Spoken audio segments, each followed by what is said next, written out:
Hospital 58. Yes, please. Probably one of the better ones out here. But I figured today we'll start this video out with a joke. And if you guys know the answer to it, please put it down in the comments. And I'll give you the answer at the end. So the joke is, why has there never been a pregnant Barbie doll? Put your comment down below. Today's video is basically going to be about 5 things that might make this motorcycle better than the Yamaha R7. Now obviously that depends on you, but I'm going to give you the top 5 reasons why I think this has the potential to be better than the Yamaha R7. So the first one is going to go to engine characteristics. This is an inline-4 high-revving screaming motorcycle. And what that means is, to get power out of this thing, you need to be up there above like 10,000 RPM. Now, we also know, which we're going to ignore on this conversation because we will fix this soon, that this motorcycle has a restriction on it, which is removing our power after 11.5, which totally blows. But the engine characteristics, high revving, 16,000 RPMs, get all your power at the top end and have little to no power at the bottom end. Now, in my opinion, that is not a great street power concept. That is a great track concept, which is why I always thought that the Yamaha R7 was such a great motorcycle, because we got the race feeling with a street bike engine. The reason why I think this one is cool with its power output, especially once we get the unrestriction on it, is that it is fun to use that kind of power but not be at such a high rev range. So getting to have a cool racy-ish motorcycle that acts like a 600 or a liter bike in this smaller package is absolutely amazing, and in my opinion is one of the reasons why it is essentially better than the Yamaha R7. So that's number one. Number 2 is going to go to the biggest one, in my opinion, engine braking.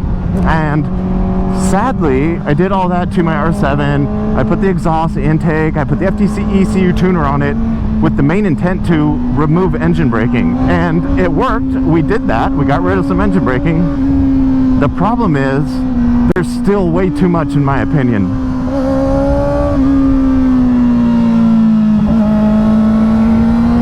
And this motorcycle with its inline-4, it does much better with the engine braking. There's much less of it just right out of the box, which is freaking rad in my opinion. Oh no.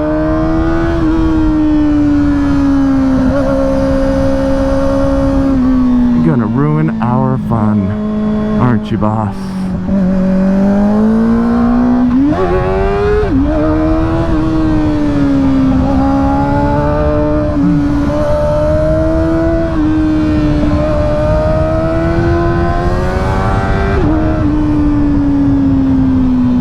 Well, that was nice of him. Almost fudged all that up. Okay, so engine braking. Obviously, the ZX4RR, it has much less engine braking. You get so much more roll in the corners, which means I get to play a little bit more with how much brake I want to use versus so much engine braking. Like, even if you use the dang brake, you know, you're kind of overdoing it. It's just harder to do, I guess. I would rather have more control over my braking and less engine braking. Just, you know, personal preference, I guess, but it's definitely something that I noted coming out on back roads and having some fun as a much better thing. So the R7, unrestricted tune, less engine braking, but still way too much engine braking in my opinion. The ZX4RR inline-4, very limited engine braking stock. But that's number 2, engine braking between the two different vehicles and how different it is. For number 3, we're going to talk about the quick shifter up and down. Now, you know that my R7 has a GYTR, a quick shifter in it, and I've always said it's not great, but if you've never had a quick shifter, you're really going to enjoy it. If you rode this motorcycle, you would understand exactly what I'm saying. Not only does this have a quick shifter, but it also has an auto blipper. But in general, this motorcycle's shifting is so damn smooth. It absolutely destroys that GYTR on my R7. So I think that's pretty rad that this thing works so good. Granted, like a lot of that has to do with its physical wires versus the electronic drive-by-wire as this motorcycle is, which is what gives us that ability to have the auto blip downshifts, which is freaking rad and not something you can do on a motorcycle. I mean, you can, but it's very, very expensive to add a auto blip feature or, well, potentially a drive-by-wire system onto the R7. So that would be number 3. The shifting experience, freaking crazy better. Number 4, this one has been like the most like stand out, like obvious as I've rode this bike from the day I took it off the lot. It is so much more playful. I know people don't like that word, flickable, sure, whatever. Playful, flickable, like maneuverability, like this thing is just, it moves so easy. It just tanks to the right or left with very minimal input of your hands to control it. To me, that is awesome. I love it. It's the way my Aprilia is, and why I really started liking my Aprilia more than my R7 for backroads fun, because it was just so much easier to just tank the bike over in corners. It's fun. Where the R7 is, it's got a little bit longer wheelbase, and it is definitely not as playful. Now, it's definitely a playful motorcycle because it's all hearsay, right?